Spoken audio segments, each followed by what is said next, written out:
சினிமாக்குள்ளே வரீங்க அப்படின்னா நீங்கள் ஃபஸ்ட்டு குக் பண்ண கற்றுக்கணும், டாய்லெட் க்ளீன் பண்ண கற்றுக்கணும், க்ளீன் பண்ணணும், வேலை செய்யணும், சுத்தம் பண்ணணும். உங்களுடைய வேலையும் தவிர அடுத்தவங்களுடைய வேலையும் சேர்த்து செய்யணும். மனித மாற்றமே இப்போ உலக மாற்றம், சமுதாய மாற்றம் எல்லாமே. நீங்கள் யார் ஆட்சிக்கு வந்தாலும் நீங்கள் மாறலைன்னா ஒன்றும் செய்ய முடியாது. யார் வேணால் எப்படி வேணால் பிஸ்னஸ் பண்ணலாம். ப்ரொடியூசர் வந்து நான் 20 கோடிக்கு தான் பட்ஜெட் படம் எடுப்பேன், 2 கோடிக்கு நீங்கள் கதை சொன்னீங்கன்னா அமீர் இல்லை அமீர் நம்ம அப்புறம் பார்க்கலாம் அப்படின்னு சொல்கிற டைரக்டர் இருக்கிறாங்க, சில ப்ரொடியூசர் இருக்கிறாங்க. நீ என்னதான் கத்தி சண்டை போட்டாலும் ஆக்டர்கிட்ட நீ எவ்வளவுதான் பேசினாலும் நீ கேமராவுக்கு பின்னாடி தான் உன்னுடைய இடம் இருக்குது. சரி, இப்போ பார்த்தீங்கன்னா வந்துட்டு ஒரு தனி மனிதன் அப்படின்னு சொல்லி சொன்னீங்க. ஒரு குடும்பமாக இருக்க ஒருத்த வந்து சினிமாக்குள்ளே வரான்றப்போ அவனுக்கு ஃபேமிலி சப்போர்ட், அவங்க ஃப்ரெண்ட்ஸ் அண்ட் ஃபேமிலி சப்போர்ட் எந்த லெவலில் இருக்கணும், அதை எப்படி ஹேண்டில் பண்ணுறது? ஃபேமிலிக்கு தான் சப்போர்ட் பண்ணணும். சினிமாக்குள்ளே நான் வந்து ஒரு 15,000 20,000 சம்பளத்தில் இருக்கிறேன் அப்படின்னா, நான் சினிமாக்குள்ளே வரேன் அப்படின்னா நான் இந்த வேலையை விட்டணும், இல்லைன்னா வேறு ஏதாவது வேலை பார்த்து இந்த 15,000 எடுத்து கொடுக்கணும். சப்போர்ட் பண்ணி தான் ஆகணும். ஃபேமிலி சப்போர்ட் பண்ண முடியும். இவனே ஃபேமிலியை சப்போர்ட் பண்ணிட்டு இருக்கும்போது ஃபேமிலி எப்படி சப்போர்ட்? நீங்கள் ஃபேமிலியை சப்போர்ட் பண்ணால் தான் அவங்களால சினிமாக்குள்ளே வர முடியும். எப்படி சொல்கிறேன் அப்படின்னா, நான் வேலைக்கு போக மாட்டேன். இப்போ வந்து முத்துசாமி சார், எங்களுடைய குருநாதர், ஃபவுண்டர் ஆஃப் கூத்துப்பட்டறை, அவர் வந்து இடையில வேலையை விட்டுட்டு அவங்க ஒய்ஃப் வேலை பார்த்துட்டு இருக்கும்போது இவர் எழுதிட்டு இருந்தார். இனிமேல் ஒருத்தர் வேலை பார்க்க போனால் வேற ஒரு பொறுப்பை உங்களுக்காக எடுத்துகிட்டு போனால் அவங்க பொறுப்பை நீங்கள் பார்க்கணும். இப்போ வந்து நீங்கள் வந்து சினிமாவுக்கு போகணுன்னு முடிவு பண்ணிட்டீங்க. உங்கள் கையில் வந்து ஒரு 20,000 ரூபாய் மாதம் சம்பளம் கொடுத்துட்ருக்கீங்க. உங்கள் அப்பா ஒரு சம்பாதிக்கிறாங்க, உங்கள் அம்மா ஹவுஸ் ஒய்ஃபாக இருக்கிறாங்கன்னு வச்சுக்கோங்களேன். தம்பி எனக்கு சில டெய்லரிங்லாம் தெரியும், சில பொம்மையெல்லாம் போடுவேன், இதெல்லாம் செய்வேன், நான் அதை செஞ்சு நான் விற்று உன்னுடைய 15,000 ரூபாய் நான் கொடுக்குறேன், அதுக்கு பேர் நீ வீடு கூட்டு வீட்டை பார்த்துக்க அப்படின்னா பார்த்துக்கணும். கண்டிப்பாக பார்த்துக்கிட்டிங்கன்னா லைஃப் பார்ட்னர் மட்டும் இல்லை, அப்போ தான் உங்களுக்கு ஆர்ட் ஃபீல்டுக்குள்ளே போக முடியும். நீங்கள் வீட்டை பார்த்துக்கணும், க்ளீன் பண்ணணும், சமைக்கணும். இப்போ நீங்கள் இல்லை, நீங்கள் சும்மா இருக்கீங்க, அவங்களுக்கு பணம் தேவையெல்லாம் அவசியம் இல்லை அப்படின்னாலும் நீங்கள் ஆர்ட்டுக்குள்ளே போகிறீங்க, எஸ்பெஷலி சினிமாக்குள்ளே வரீங்க அப்படின்னா நீங்கள் ஃபஸ்ட்டு குக் பண்ண கற்றுக்கணும், டாய்லெட் க்ளீன் பண்ண கற்றுக்கணும், க்ளீன் பண்ணணும், வேலை செய்யணும், சுத்தம் பண்ணணும். உங்களுடைய வேலையும் தவிர அடுத்தவங்களுடைய வேலையும் சேர்த்து செய்யணும். அப்போ தான் உங்களுக்கு வந்து ஆக்டர் ஆக முடியும். அதாவது ஒரு குடும்பமே சேர்ந்து ஒருத்தர் ஆக்டர் ஆக்கணும்னா ஐ திங்க் அவ்வளோ சக்ஸஸ்ஃபுல் ஆக்டர் ஆக முடியாது.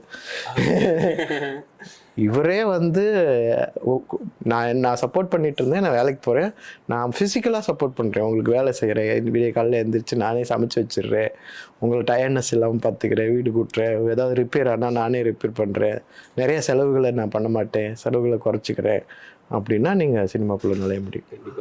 சரி, இப்போ குடும்பம் சினிமா அப்படின்னு பார்த்தோம். இப்போ பார்த்தீங்கன்னா அரசியல் சினிமா அப்படின்ற ஒரு விஷயம் வந்து எல்லா இடத்துலையுமே வந்து ஸ்ட்ரைக் ஆகுது இல்லையா? ஸோ இதை பற்றி என்ன நினைக்கிறீங்க? அது ரொம்ப காலமாகவே இருக்குது. நம்ம இந்தியன் சினிமா வந்து it's collected to the political. நீங்கள் வருஷம் இந்த ரிப்பப்ளிக் டே நீங்கள் காந்திங்கிற படம் பார்ப்பீங்க. கண்டிப்பாக. இப்போ நானும் பார்த்துருக்குறேன், சின்ன வயசில் தூர்தர்ஷனில் போடுவாங்க, டிவியில் போடுவாங்க காந்தி படம். ஸோ சினிமாவும் பாலிட்டிக்ஸும் ரொம்ப கனெக்டட் தான். அதுவும் சவுத் இந்தியாவில் ரொம்ப ரொம்ப கனெக்டட். ஏன்னா நம்மளை ஆண்டவர்கள்லாம் நிறைய நடிகர்கள் தான். ஸோ சினிமாவும் பாலிட்டிக்ஸும் கனெக்டட். ஆனால் பாலிட்டிக்ஸுங்கிறது வேறு, புரியுதுங்களா? பாலிட்டிக்ஸுங்கிறது வந்து ரொம்ப ரொம்ப டிஃப்ரெண்ட்டானது, சினிமா மாதிரி கிடையாது. இது உங்களுக்கு சினிமா மூலமாக உங்கள் முகம் வெளியே வருது. எப்படி போஸ்டர் மூலமாக, இப்போ சுவரொட்டிகள்னு ஒரு நாடகம் முத்துசாமி சார் எழுதியிருந்தார், எப்படி வந்து போஸ்டர் கலாச்சாரம் எப்படி வந்து ஒரு ஒரு ஒரு ஒரு ஒரு ஆளை பெருசாக்குது. என் வீட்டுக்கு மட்டுமே தெரிஞ்ச, என் தெருவுக்கு மட்டுமே தெரிஞ்ச என் மூஞ்சியை பெரிய தெருவுகள் கொண்டு போகுது, பக்கத்து ஊருக்கு கொண்டு போகுது. ஆனால் சினிமா வந்து மொத்தமாக உலகத்துக்கே கொண்டு போகுது. அப்போ நமக்கு தேவை ஒரு முகம். இவர் வந்து நான் வந்து நாட்டை காப்பாற்றுவேன், அவங்களெல்லாம் பார்த்துக்குவேன், எனக்கு ஓட்டு போடுங்க அப்படின்னு ஒருத்தர் சொல்கிறாரு அப்படின்னா யார் அவரு அப்படின்னா இவருப்பா அப்படின்னு சொல்கிறதுக்கு ஒரு அடையாளமாக தான் இருக்குமே தவிர அதுக்கு மேலே ரொம்ப பெருசாக ஹெல்ப் பண்ணுமான்னு எனக்கு தெரியல இது வரைக்கும். ப்ளஸ் இப்போ ஒரு படைப்பாளிக்கு ஒரு பொலிட்டிக்கல் ஐடியாஸ் இருக்கணும். நான் ஒரு ஆக்டர் அப்படின்னா நான் ஒரு படைப்பாளி, நீங்கள் ரைட்டர், நீங்கள் டைரக்டர், நீங்கள் ஈவன் ஆங்கர், நீங்கள் கேள்வி கேட்குறீங்கன்னா உங்களுக்குள்ள ஒரு பொலிட்டிக்கல் ஐடியா இருக்கும். சினிமாவை பற்றின, நடிகர்களை பற்றின, கரண்ட் நிலவரத்தை பற்றின ஐடியாஸ் இருக்கணும். அப்போ தான் உங்களால் கேள்விகளை வந்து நல்லா கேட்கவும் முடியும். So politics and arts it's mixed, ரெண்டுமே கனெக்ட் ஆனது. பாலிட்டிக்ஸ் அண்ட் சினிமா ரொம்ப ரொம்ப கனெக்ட் ஆனது நம்ம ஊர் பக்கம் ரொம்ப. ஊர் சைடு. ஆமாம். சரி, இப்போ படங்கள்ல வந்து ஒரு நல்ல பொலிட்டீஷியனா நடிச்சிருப்பாங்க, ஒரு நல்ல நாலேஜை வெளிப்படுத்தி இருப்பாங்க. அதே ஆள் ஒரு தனி மனிதனா ஒரு அரசியலுக்குள்ள வர்றப்போ அவரால் அந்த ஒரு நாலேஜை ரிஃப்ளெக்ட் பண்ண முடியுன்றத மக்கள் ஏற்றுப்பாங்களா? இங்கே எம்ஆர் ராதா அதனுடைய ஸ்பீச் கேட்டுக்கணும். அதாவது இதில் நான் எங்கேருந்து வரேன் அப்படிங்கிறது இல்லை, எனக்கு முகம் தெரிஞ்சிருக்குது அப்படிங்கிறது மட்டும் போதாதுன்னு தான் நான் சொல்கிறேன். நான் இவங்கெல்லாம் சினிமாவில் இருக்கிறவங்க அரசியலுக்குள்ளே வரக்கூடாது அப்படிலாம் சொல்லலை. அது மூலமாக எனக்கு முகம் தெரிஞ்சிருச்சு. பட் இந்த முகத்தை வச்சுட்டு என்கிட்ட இருக்கிற அந்த ஃபேமஸை வச்சுட்டு நான் என்ன அடுத்து செய்ய போகிறேன் அப்படிங்கிறத பொறுத்து தான் அது நிச்சயமாகும். ஆமா. ஏன்னா நிறைய பேர் இப்போ வந்துட்டு சினிமாவை வந்து ஒரு ஆயுதமா யூஸ் பண்ண ஆரம்பிச்சிட்டாங்களோன்ற ஒரு கேள்வி இருக்கு இல்லையா? அதை பத்தி நீங்க என்ன நினைக்கிறீங்க? ஒரு ஆயுதமா தான் பயன்படுத்த சினிமா ஒரு ஆயுதம் தான். சினிமா அதாவது எல்லா கிரியேட்டிவ் ப்ராசஸும் ஆயுதம் தான்.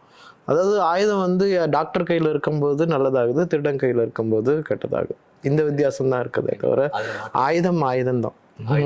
சினிமா ஒரு ஆயுதம். ஆமா, சினிமா எல்லா ஆர்ட் மீடியா அண்ட் எல்லா ஆர்ட் மீடியாவும் கிரியேட்டிவ் ப்ராசஸ் எல்லாமே ஆயுதங்கள் தான். சார் கண்டிப்பா.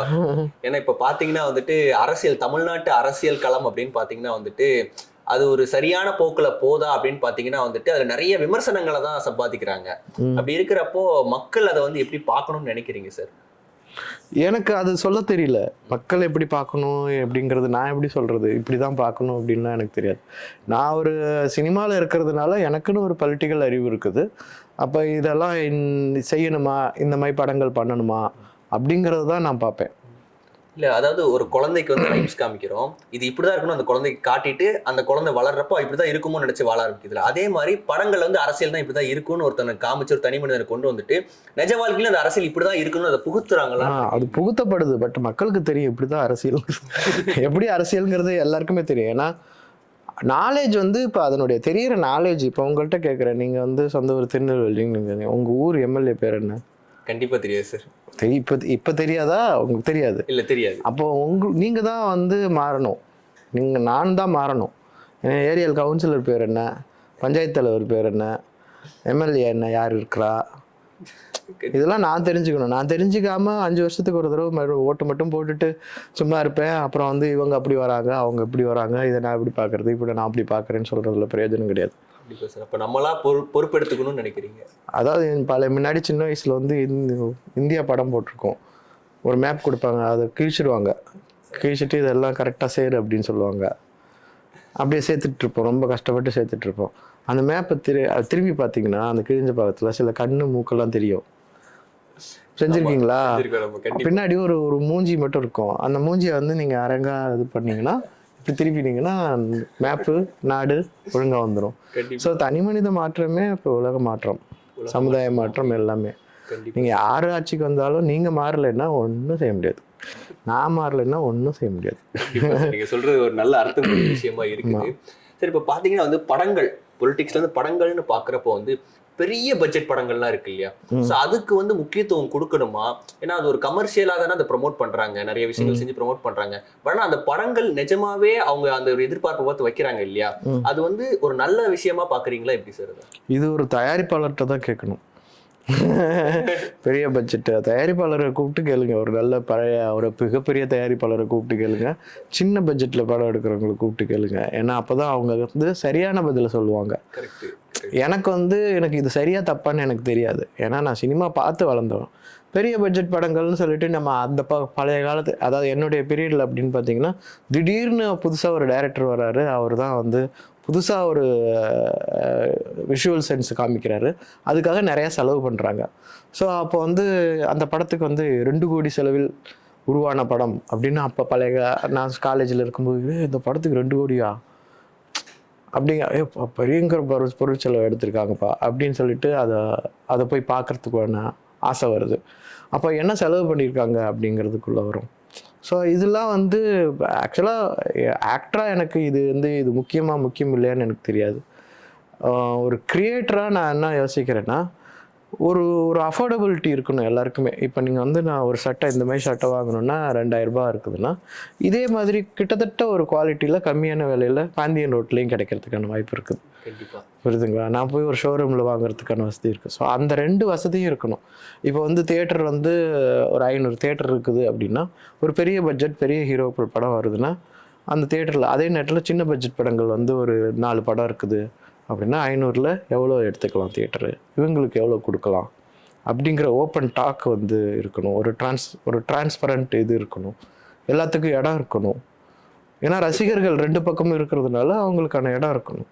ஸோ அதுதான் இருக்கணும். பட் இது தேவையில்லை, இது தேவை அப்படிங்கிறது வந்து கிடையவே கிடையாது. பிஸ்னஸில் யார் வேணால் எப்படி வேணால் பிஸ்னஸ் பண்ணலாம். ப்ரொடியூசர் வந்து நான் 20 கோடிக்கு தான் பட்ஜெட் படம் எடுப்பேன், 2 கோடிக்கு நீங்கள் கதை சொன்னீங்கன்னா அமீர் இல்லை அமீர் நம்ம அப்புறம் பார்க்கலாம் அப்படின்னு சொல்கிற டைரக்டர் இருக்கிறாங்க. சில ப்ரொடியூசர் இருக்கிறாங்க.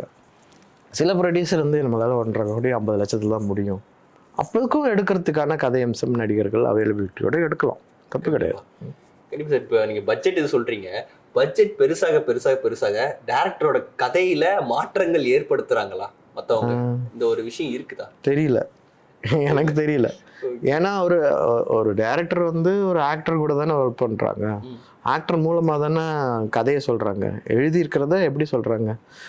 அவர் தான் தினகரன், இந்த பாட்டில் ராதா டைரக்டர் தான் சொன்னார், நீ என்னதான் கத்தி சண்டை போட்டாலும் ஆக்டர்கிட்ட நீ எவ்வளவுதான் பேசினாலும் நீ கேமராவுக்கு பின்னாடி தான் உன்னுடைய இடம் இருக்குது, அதுக்கு முன்னாடி வந்து நீ அந்த வேலையை செய்ய முடியாது அப்படின்னாரு. ஒரு டைரக்டர் அவ்வளோதான் பண்ண முடியும். நீ எவ்வளவோ பண்ணினாலும் அங்கே இருந்துட்டு தான் சொல்ல முடியும். இங்கே வந்துன்னா அவர் ஆக்டரை வர முடியாது இல்லை, ஆக்டர் தானே அதை பண்ணி ஆகணும். ஸோ அப்போ வந்து ஒரு ஆஸ் அன் ஆக்டரா என்ன கேள்விக்கான இது பதில் இது ஆக்சுவலாக அதுதான் சார். நம்ம வந்து அந்த ஒரு கதையில சேஞ்சஸ் வருதா அப்படின்ட்டு அது வந்து நீங்கள் பெரிய பட்ஜெட்டில் தான் பண்ணணும்னு குற்றம் சாட்ட முடியாது. சில சமயம் சின்ன பட்ஜெட்டில் கூட அது நடக்கிறதுக்கு வாய்ப்பு இருக்குது. ஏன்னா நீங்கள் வந்து ஒரு படத்து மேலே காசு போட முடியும்னா அதுக்கு ப்ரீ ப்ரொடக்ஷன் இருக்குது. ஸோ அந்த ப்ரீ ப்ரொடக்ஷன் டயத்தில் வந்து எல்லா கதையில் சேஞ்சஸ் எல்லாமே முடிச்சிடணும். ஷூட்டிங் அப்போ மாற்றினோன்னா பிரச்சனைகள், அதாவது அதை பற்றின விமர்சனங்கள் வரும், பார்க்குறவங்களுக்கு ஜார் அடிக்கும். கடைசி நேரத்தில் இன்னும் கொஞ்சம் உப்பு போட்டாருண்ணே, இல்லைன்னா சமயக்காரர்கிட்ட போயிருந்தேன் இது பண்ணுங்க அப்படின்னு மாற்றினீங்கன்னா என்ன ஆகும்? ஒரு சமையல் மாதிரி தான் இருக்கு. ஆமாம், ஒரு கல்யாணத்தில் மெனு கொடுக்குறீங்க, அவர் எல்லாம் தயார் பண்ணிட்டு இருக்கிறாரு, அதுக்கான ஜாமான்லாம் வாங்கி கொடுத்து திடீர்னு வந்து இல்லை அப்படின்னு வேறு ஒன்று கொடுத்தீங்கன்னா 2 நாள் டயம் கேட்பாங்க. அந்த மாதிரி தான் அது. உடனே மாற்றினோன்னா அது சாப்பாடு கெட்டு போயிடும்.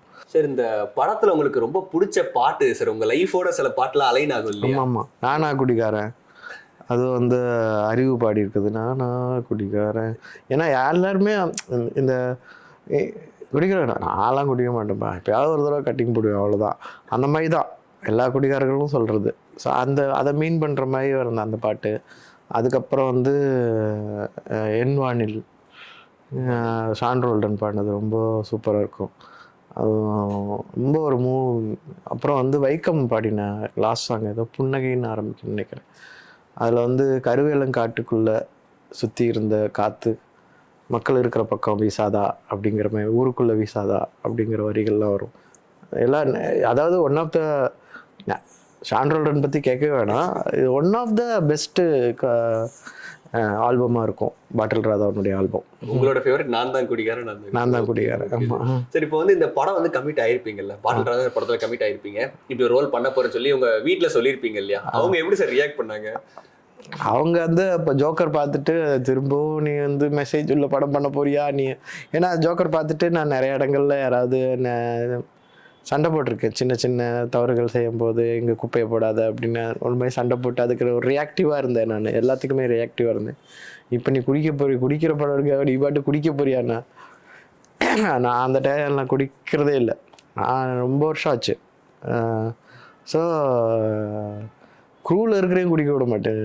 ஏய் இங்கே யாருமே குடிக்கக்கூடாது அந்த மாதிரி யாரும். ஜான் விஜய் என்ன நிறுத்திட்டாரு, ஏய் என்னப்பா இங்கே வந்து படம் பண்ணால் நம்மளால குடிக்க முடியாது போல இருக்கு.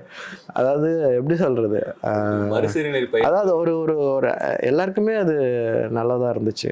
ஸோ அந்த மாதிரி ஜாலியாக போச்சு. ஒரு நல்ல என்விரான்மெண்ட்ல இருக்கு. அப்ப அந்த படம் தான் குடியை பத்தி இருந்துச்சு, படத்தை குழுல குடின்ற ஒரு இல்லை அதிகமாக இல்லைன்னா நான் குடிக்கிறது இல்லை. குடிக்கிறது இல்ல. Okay sir. இதை தவிர்த்து வேற ஏதாவது பகிர்ந்துக்கிட்டாங்களா உங்க வீட்டு சைடுல ரிலேட்டிவ்ஸ் ஃப்ரெண்ட்ஸ் எல்லாம் அதை கேட்டிருப்பாங்களே? நிறைய பேர், சில பேர் கேட்டிருக்கிறாங்க. என்னுடைய லுக்கு பார்த்துட்டு அண்ணன் ஏதாவது குடிக்கிற ரோல் பண்ணியிருக்கிறாரா, குடிகார ரோல் பண்ணுறாரா அப்படின்னு கேட்டிருக்கிறாங்க. மற்றபடி ஒன்றும் பெருசாலாம் இது பண்ணதில்லை. சார் நீங்க ஏதாவது ஒரு படம் எடுக்கணும், இந்த ஒரு கதை என்கிட்ட இருக்குது, நான் ஒரு லவ் ஸ்டோரி பண்ணணும்னு நினைக்கிறேன், ஒரு த்ரில்லர் ஸ்டோரி, ஹாரர் ஸ்டோரி, எந்த மாதிரி ஒரு ஐடியா வச்சிருக்கீங்க சார்? நான் தியேட்டர் குரூப்பில் இருக்கும்போது ஒரு ப்ளே வந்து டைரக்ட் பண்ணியிருக்கிறேன். ஒரு தென்னாலிராமன் ஒரு ப்ளே டைரக்ட் பண்ணியிருக்கிறேன். அப்புறம் வந்து நான் ஒரு ப்ளே எழுதியிருக்கிறேன், ஒரு ஸ்ட்ரீட் ப்ளே எழுதி டைரக்ட் பண்ணியிருக்கிறேன். ஸோ எனக்கு தெரியல, நான் சில சமயம் வந்து ரொம்ப கமர்ஷியல் இது எடுக்கணும் அப்படிங்கிற மாதிரி தோணுது. லவ் ஸ்டோரியாக இருந்தாலும் அது பயங்கர கமர்ஷியல், ஜாலியாக பாட்டு, டான்ஸு, ஃபைட்டுன்னு இருக்கும். அந்த மாதிரி திருடம் போலீஸ் கதை. ஸோ ஏன்னா எனக்கு நாங்கள் சின்ன வயசில் திருடம் போலீஸ் விளையாடுவோம், காமிக்ஸ் புக் படிச்சிருக்கிறேன், நிறைய படங்கள் பார்த்துருக்குறேன். அதனால் எனக்கு வந்து ரொம்ப ஒரு கமர்ஷியல் மூவிஸ் எடுப்பேன்னு நினைக்கிறேன் நான். கமர்ஷியல் மூவிஸ் எனக்கு அப்படி தான் தோணுது. அப்போ கூடிய விரைவில் ஒரு டேரக்டரா உங்களை சினிமா இண்டஸ்ட்ரியில் பார்க்கறதுக்கு வாய்ப்பு இருக்குது. அது எப்போன்னு தெரியாது, பட் வாய்ப்பு இருக்குது. நீங்க டேரக்டர் ஆகிறதுக்கு எங்களுடைய வாழ்த்துக்கள். நன்றி நன்றி. சரி சார், நிறைய விஷயங்கள் பகிர்ந்துக்கிட்டீங்க இன்னைக்கு எங்க கூட.